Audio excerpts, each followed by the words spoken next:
The dashboard clock read 3:17 a.m. I was about to drive down a road that had been called cursed by locals, but that wasn't the scariest part. It was the rules. They didn't tell you about the rules. If you don't follow them, you don't come back. There's no second chance, no maybe next time. It's just over. This road has a way of taking people, making them disappear without a trace. And when the locals warn you, they do it for a reason. You think it's just another night on the job. Just another route to get through, just another load to deliver. But on Route 666, it's anything but normal. What you don't know is that something darker waits there. Something that watches you, that tests you. The rules are simple, but you'll wish you never heard of them once you see what happens if you don't obey. I'm Jake Foster. I've been trucking for years, but nothing could have prepared me for this. My life was crumbling. Debt piled up like a mountain. Medical bills for my wife, Michelle, and our 2 kids seemed to never stop coming. I barely kept my head above water. When the boss offered me double pay for taking Route 666, I didn't think twice. The money could help keep us from losing everything. But I should have known better. This route had a reputation. People say it's haunted, that something about it changes you. But at that point, I didn't care about any of that. The pay was too good. I was desperate. The rain came down in sheets, and the headlights barely cut through the mist. The road ahead stretched out, dark and empty. The kind of place where it feels like the world doesn't exist, where it's just you and the silence. I'd heard the stories. The drivers who refused to come back. The ones who said they'd seen things out there. But that was all superstition, right? Nothing more than stories to scare the new guys. The road's reputation didn't bother me much. I'd driven in worse conditions. I just needed to make it through the night. The first night on Route 666, the dispatcher, Maggie, handed me a worn envelope. I hadn't even asked for it. She said nothing, just pressed it into my hand with a look that made me pause. She didn't even offer a word of advice. Just said, "You'll need these." Inside was a list. 13 rules, scribbled on yellowed paper. The handwriting was old, some parts barely legible. At first, I thought it was a joke. Maybe some kind of initiation for rookies, but when I looked at Maggie, I saw her face hadn't changed. She didn't crack a smile. It wasn't a joke.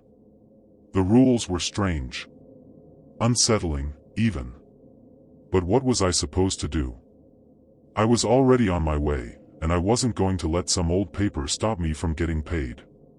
Rule 1, drive only between 3 a.m. and 6 a.m. Rule 2, maintain a speed of 50 miles per hour, no more, no less. Rule 3, never stop for anyone, no matter who they appear to be. Rule 4, if headlights flash 3 times at you, pull over, close your eyes, and count to 17. Rule 7, if you see a white church, don't stop, it shouldn't be there. Rule 10, if a car follows you for more than 10 minutes, hum, "You Are My Sunshine," until it goes away. Rule 12, never answer your phone while driving this route, even if the caller ID shows someone you know. I remember laughing when I first read them. Superstition. Old trucker tricks. People telling stories to make the route seem more dangerous than it was. But then I felt a weight settle in. The rules were more than just words on paper. They felt real. I shoved the envelope in my jacket pocket and tried to forget about it. I had a job to do, and I wasn't about to get scared by some silly rules. But still, I couldn't shake the feeling that something was off.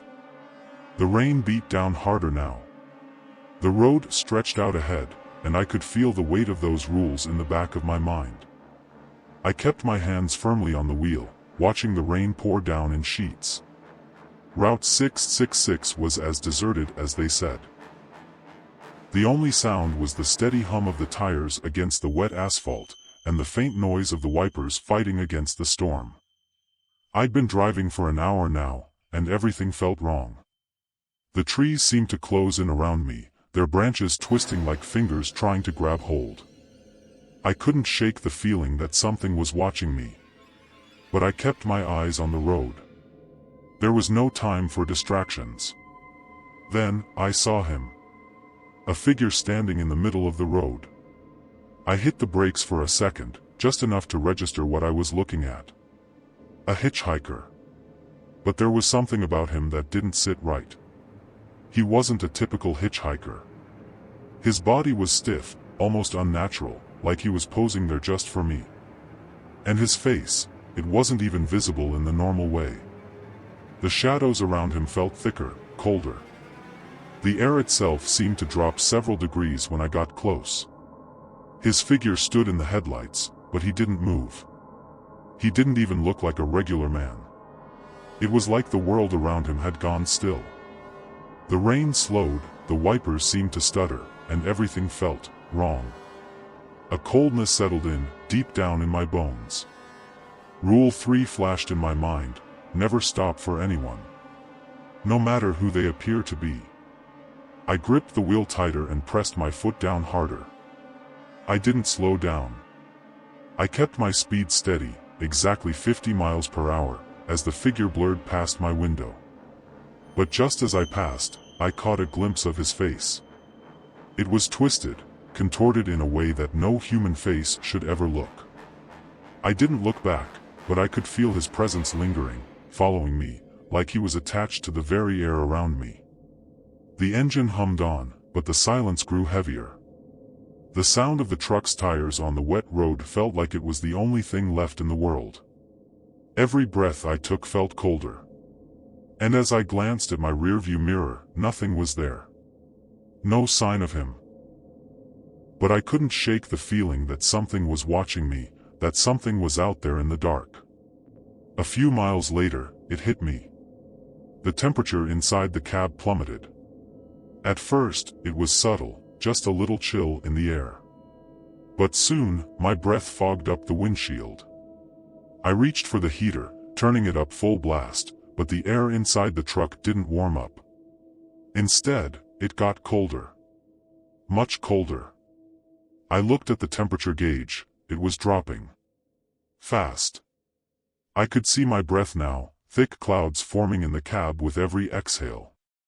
The warmth from the engine was useless against whatever was happening. My heart started to pound, but I forced myself to stay calm. Just keep driving, just keep driving. The rules I'd read over and over kept running through my head, each one like a whisper reminding me of what I couldn't afford to forget. Rule 11: if the temperature inside your cab drops suddenly, recite your full name 3 times, clearly. I didn't hesitate. My voice sounded too loud in the stillness of the truck as I said, "Jake Foster. Jake Foster. Jake Foster." But even as I said it, the cold didn't stop. It only got worse. My hands trembled, and I looked at the dashboard again. The needle on the temperature gauge was almost at freezing. This wasn't right. I heard it then. A sound, scraping, like claws dragging across metal. I froze, but I didn't dare stop the truck. The noise came from above, like something was on top of the cab. The noise scratched across the roof, persistent and harsh. It wasn't the wind. It wasn't just the storm. It was something real, something that shouldn't be there. I slammed my foot down on the accelerator, trying to outrun it, but the sound only grew louder. Every inch of me wanted to pull over, to check what was happening, but Rule 3 screamed in my mind, never stop for anyone. Then, the radio crackled to life, breaking through the eerie silence. Static. A distorted voice came through, low and hollow. "You shouldn't be here, Jake, you shouldn't be here." My blood went cold. I didn't even know how to react. There was no way it was a normal broadcast. My heart was pounding now, and I had to fight the urge to pull the truck over. Rule 5 flashed in my mind: if your radio turns on by itself, turn it off immediately. Do not listen to the voices. Without thinking, I slammed the button to cut off the radio. The static stopped, and the voice faded, leaving nothing but the sound of the rain against the truck. The scraping above me continued, but it didn't sound as close. It was like it had moved, or maybe it had stopped altogether. I kept my eyes straight ahead, trying not to look back, not to acknowledge whatever it was that had been following me since I first saw the figure in the road. Everything around me felt wrong, but I just kept driving. Just kept my hands on the wheel, kept my speed steady. I told myself it was just the road. Just the storm. Just superstition. But deep down, I knew better. There was something else out there with me. And the rules? They weren't just there to protect me, they were my lifeline. I reached it, mile marker 117. My eyes locked onto it, and a chill ran down my spine. Rule 6 flashed in my head, mile marker 117 should not exist. I slowed the truck for just a second, but the road didn't look like it used to. It felt different. The asphalt was cracked, older, as though time itself had been warped here. The white lines on the side of the road were faded, barely visible under the dim light of my headlights. It was like I'd driven into a part of the world that had been forgotten by everything except the road itself. The trees, which had once stood at a distance, were now crowding the highway, their branches stretching toward me like arms trying to grab hold. The road felt smaller, tighter, as if it were closing in on me. The air had thickened, too, heavy with a sense of impending doom. I pushed the accelerator slightly, trying to push through the unease, but something in the pit of my stomach told me this wasn't just an old stretch of road. It felt like the world had turned sideways, and I was stuck on a road that didn't play by the same rules anymore. At mile 37, there he was. The man in black. Standing in the middle of the road like he'd been waiting for me. His wide-brimmed hat shadowed his face, and I couldn't see his eyes, but I felt them. I felt his gaze on me, piercing through the windshield as I approached. My hands tightened on the wheel as I remembered Rule 8, if you see a man in black between miles 37 and 40, nod once as you pass, but don't stare. I nodded. Just once, quick and deliberate, and kept my eyes straight ahead. But his presence lingered. His gaze stuck with me even as I drove past. The headlights flickered. Not a quick flash, not a malfunction, no, this flicker felt deliberate, like something was trying to get my attention. And then I heard it. A faint laugh. Low, distant, but unmistakable. It wasn't just in my head, I could feel it right outside my window. My skin crawled as the laugh seemed to echo through the cab. I didn't look. I didn't want to. But my body tensed, and every instinct screamed at me to speed up, to get out of there. I pushed the pedal down harder, feeling the truck lurch forward, desperate to outrun the feeling creeping in the air. But I knew, deep down, I couldn't outrun it. This road wasn't going to let me. I couldn't shake the feeling of being watched. The unease I'd felt earlier wasn't just paranoia. It was real. The air grew colder again, the temperature inside the cab dropping, though the heater was running full blast. I gripped the wheel tighter, keeping my eyes focused ahead. But then, I saw headlights approaching in my rearview mirror. The car was coming fast. Too fast. And then, it did something that made my blood run cold. It flashed its headlights 3 times. Rule 4 echoed in my mind. If you see headlights flashing 3 times, pull over, close your eyes, and count to 17. I didn't hesitate. I pulled off to the side of the road, the truck's tires crunching against the gravel shoulder. My breath came in short bursts as I closed my eyes, counting aloud, 1, 2, 3. The whole time, I could feel the presence of that car right next to me, just out of sight, but I didn't dare look. I couldn't break the rule. I got to 17, opened my eyes, and the car was gone. Just like that.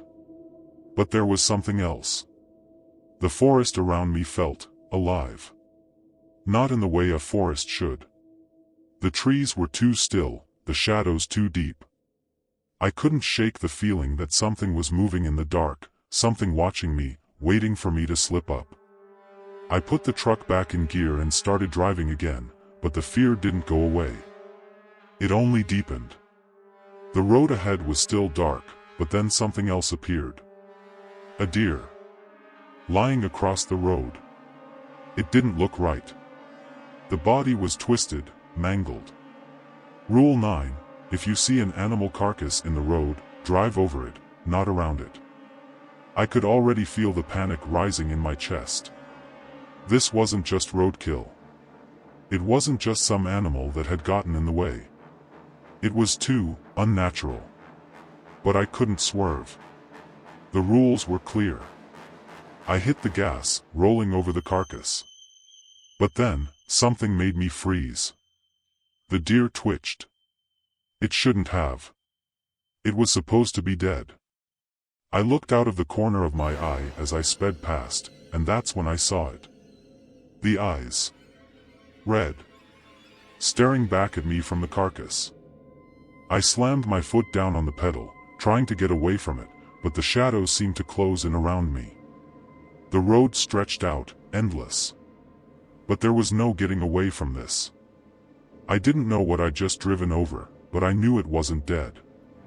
Not in the way animals should be. It was moving, it was alive, and now it was after me. I tried to focus. I needed to focus. The rules were there for a reason. I couldn't let myself lose it. That's when my phone rang. It shouldn't have. Rule 12, never answer your phone while driving this route, even if the caller ID shows someone you know. The screen lit up with Michelle's name, my wife. I didn't want to look, but I had to. I fought the urge to reach for it, but my heart started racing. What if something had happened to Ellie? What if she was sick again? What if Michelle needed me? I ignored the call. I forced myself to look away. I couldn't afford to break the rules, not now. But the phone didn't stop. It rang again. And again. The name on the screen changed, Ellie. My stomach dropped. Ellie didn't have a phone. She was only 8. How could she be calling me? I picked it up, my hands shaking. But the voice that came through wasn't Michelle's.